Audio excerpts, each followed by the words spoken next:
Night marches were rare because they were so dangerous. On a basic logistical level, they were just harder to plan and execute. But also, under the cover of darkness, the crowds of hostile whites who would gather in opposition to the march felt even less inhibited than usual, more likely to lash out in violence. The marchers in Marion, though, knew the stakes. Nobody spoke of dying. We left home, we didn't know if we were coming back or not. But you didn't say that. Some people would leave their kids. They would leave their children. And so if we don't get back, go to grandma's. We got all the important papers stacked right here. So that's how dedicated people were. They never said, well, we're going to die of this if you don't get back. So you're not really living anyways. You're just existing.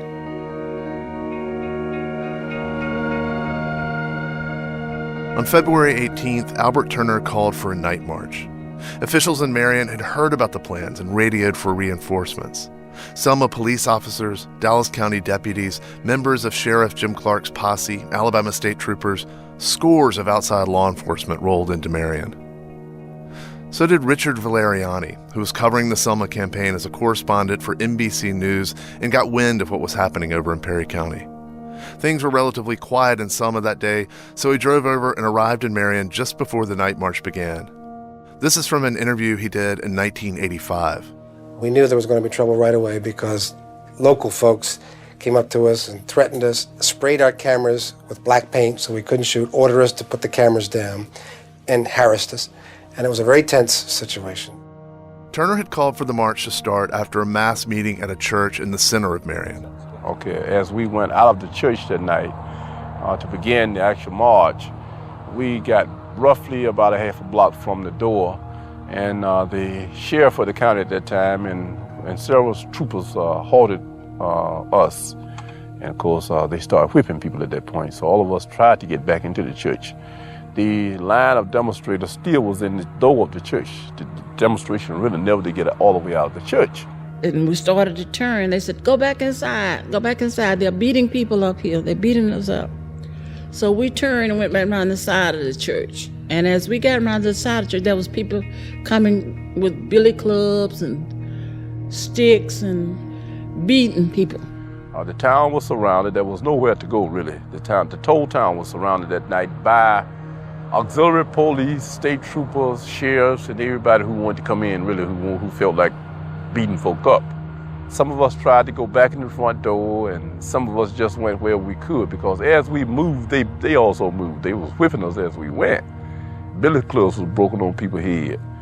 And I got in the back door of the church, and quite a few of the people did, but Jimmie Jackson was not able to make it back in the church. He went down the hill below the church into a small cafe. The place Jimmie Lee Jackson ran into was called Mac's Cafe. On the second floor above it was a bar. I was in the club, and I heard noise, and I thought maybe it was the people singing and marching as usual. That's Elijah Rollins. He would be the one who would wind up burying Jimmie Lee Jackson.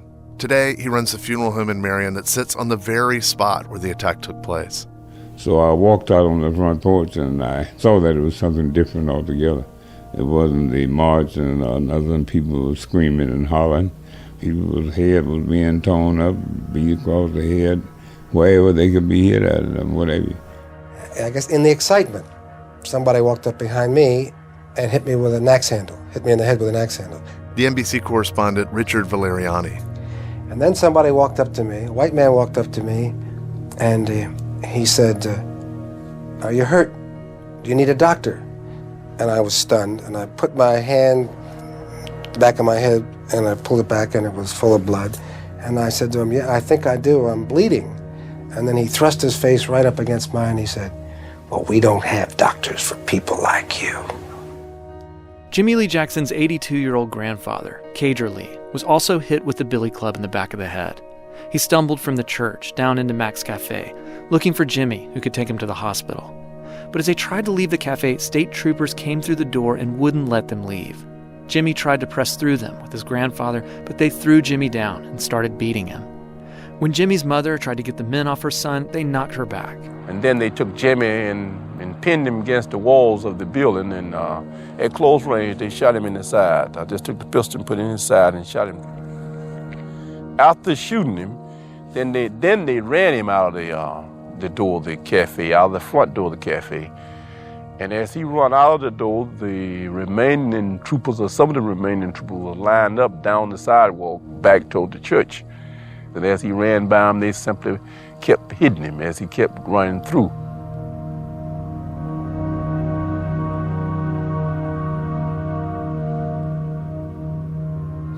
I always kept a brain book, as I call it. What you did, who you see, the time, and everything that you done, which really was a book that they'd given us with every day of the year and somewhere to write. But this one is 2/1865. That's the date this was made in a composition book. This is original. Vera Booker was a nurse at Good Samaritan Hospital in Selma. You heard from her in an earlier episode. Booker had just clocked in at 11 p.m. for the night shift on February 18th. Here's what she wrote in her brain book for that day. A call came in and said that the young man had been shot in Marion and was on their way to the Good Samaritan. And his name, Jimmie Lee Jackson. He was 26 years old. Okay. His address was Route 3, Box 37, Marion, Alabama. That was way before zip codes. And when it came in, brought him in, and he was all bent over, put a little thing. Gunshot wound of abdomen. That's his complaint. Also a laceration on back of head, approximately 2 inches long. That's what I put down because that's what I saw. All right, how it happened. This is it.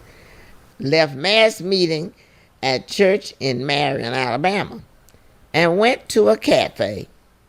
Was shot by a state trooper. He didn't give me no name. The ER in Good Sam had 4 curtain stalls. They put Jimmie on the table in the second one. Got him up on there and tried to stretch him out, but he was in such pain, he was just coming back up. And then I noticed when I pulled the sheet up, there was a hole on the left side, as big as a grapefruit, of intestines was out of that hole. They gave him morphine, then x-rayed him, and then later that night he underwent surgery. For a couple of days after, it appeared that he might recover from the wounds. Booker recalls feeling hopeful in those first days. He was one of the patients in my life that I just encouraged him, and he was one of the ones I was sure would get well. I just knew Jimmie would be all right. But that third, fourth night, I could tell he was just getting weaker, and he was getting fever. I knew then. I said, Lord, he's getting infected. And he did. He died 8 days later.